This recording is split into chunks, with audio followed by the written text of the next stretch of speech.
Oi, gente, vamos mais a um outro vídeo sobre o cangaço.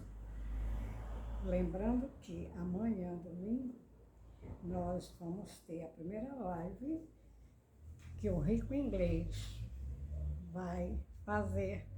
E então, no meu entendimento, deve ser um vídeo que todas aquelas pessoas que gostam ou se interessam pelo estudo do cangaço lampiônico devem assistir, porque ele coloca muita coisa assim, para que nós analisemos, para que nós procuremos um entendimento melhor à luz das ciências. Naturalmente, ele é sociólogo, né? E então a história do cangaço interessou a ele, assim como interessa para muita gente.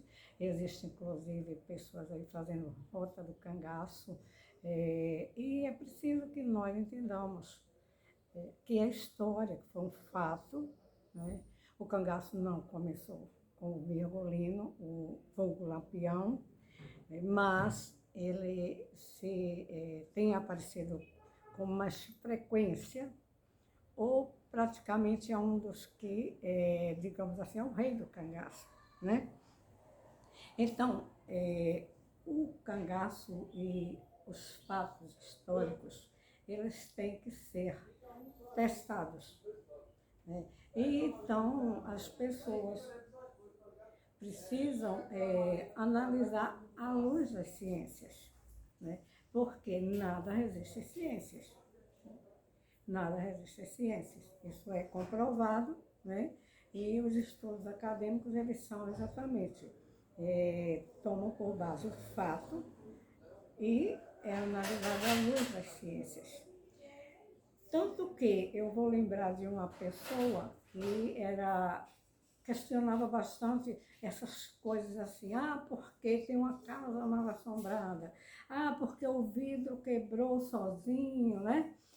Porque aparece uma pessoa à noite com uma roupa, parece uma alma. Então, o padre Quevedo, ele foi uma pessoa que se destacou muito como padre, mas ele mostrava que as coisas, elas não surgem assim, essa coisa sobrenatural, né?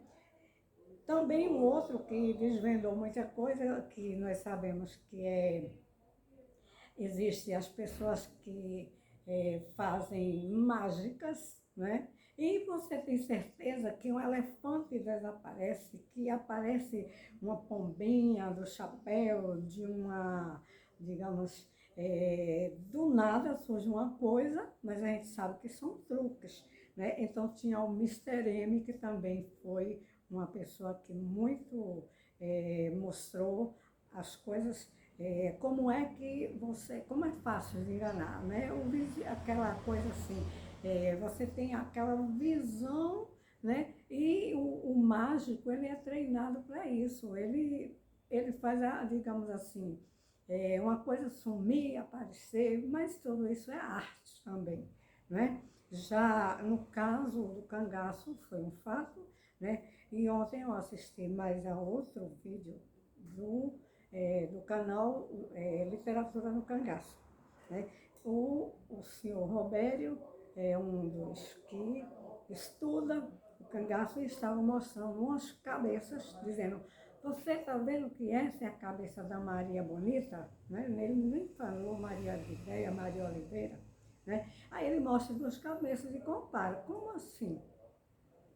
Ora, gente, tomando essa questão das cabeças, vamos então à cabeça do virgulino. Por quê? A cabeça do virgulino já foi apresentada, uma cabeça com uma trancinha.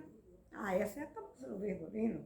Já foi apresentada uma cabeça também com uma perfuração no lado assim, frontoparietal, né, uma perfuração de bala, e uma outra que o Panta de Godoy disse que foi ele que atirou e terminou de matar, que a primeira bala, ele não sabe quem foi, mas ele terminou de matar aquele que estava se estribuchando sobre uma pedra, né? E quando ele, ali naquele cerco que fizeram, entre aspas, dizem que foi ali em Angico, aquele cerco, ele disse que descendo, passou nas Caraíbeiras e desceu, inclusive tinha chuva naquele dia, tinha tudo, né?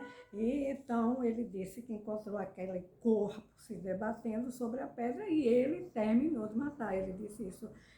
Tem vídeo do Aderbal Nogueira mostrando também isso. Olha, veja, uma bala na fronte parietal e mais uma outra bala no outro lado. E a cabeça esfacelou. Segundo o doutor Lamartine, ele que fez ele disse que foi uma perícia, ele fez uma exumação. Perícia não pode ser porque ele pegou um crânio. Aí ele disse que tinha uma parte indene, né? Indene significa que estava intacta, né? E que ele foi procurar a fosseta de Vilela nessa cabeça, né? Ele disse, tem um vídeo também que o Aderbal, creio que foi ele que gravou também, que ele gravou muita coisa, ele tem muito material, né? Então, ficam essas dúvidas para que nós entendamos. Primeiro é que não se faz não se dá um laudo, uma causa mortis, não se pode dar, de uma cabeça separada do tronco do corpo, né?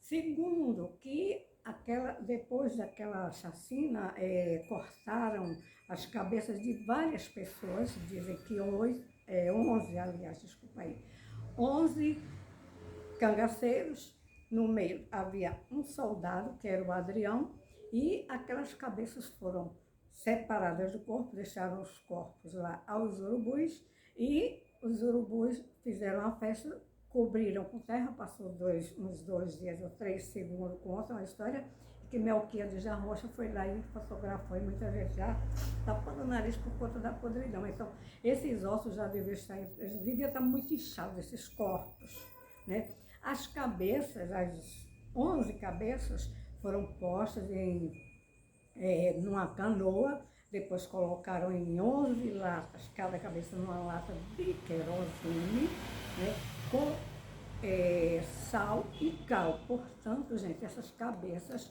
já deviam estar totalmente deformadas. E como iria saber, né, se aquela cabeça era de um homem ou de uma mulher, se não havia os corpos, né, para se fazer a perícia e dizer qual foi a causa mortis, porque se o Lampião levou um tiro, 2 tiros na cabeça, mas também levou um abaixo do peito e outro na barriga, perto do umbigo, qual foi a bala que matou? Outra coisa, ficaram anos e anos com essa história que não vinha à tona, que não vinha, porque essa questão de eliminar o cangaço foi um decreto do presidente Getúlio Vargas, o presidente à época, e então isso ficou, digamos, ali decantando, ficou adormecido, né? Ninguém falava, ninguém queria ser família de cangaceiro, de ex-cangaceiro, ninguém queria ser.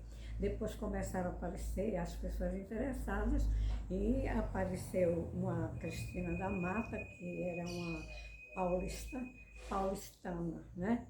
E ela juntou ex-cangaceiros e fez uma festa. Ela era estudante na época da faculdade da USP, né?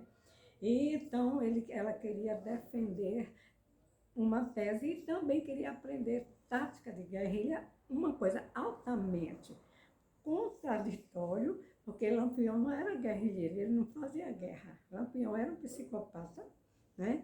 E ele não fazia guerra. Ele simplesmente era um assaltante, ladrão, tinha uma paranoia gravíssima, certo? E então essa história surge daí. Surge interesse também de jornalistas e depois interesse da suposta filha, interesse financeiro, é lógico, e da suposta neta, porque elas jamais provaram, né, que são filhas desse Virgulino e dessa Maria Oliveira. Portanto, essa história tem que se analisar realmente e entender à luz das ciências. Não adianta outro caminho. Não adianta mostrar, olha, veja se não parece. Gente, veja se não parece a cabeça da Maria. Ontem esse vídeo do Roberto foi mostrando uma cabeça de uma mulher que parece que tem seus 40 anos, né? Quando na realidade dizem que a Maria foi morta, ela tinha aproximadamente 27 anos, 28 anos de idade, e também, gente, provar se era Maria. Cadê o DNA? Cadê o DNA?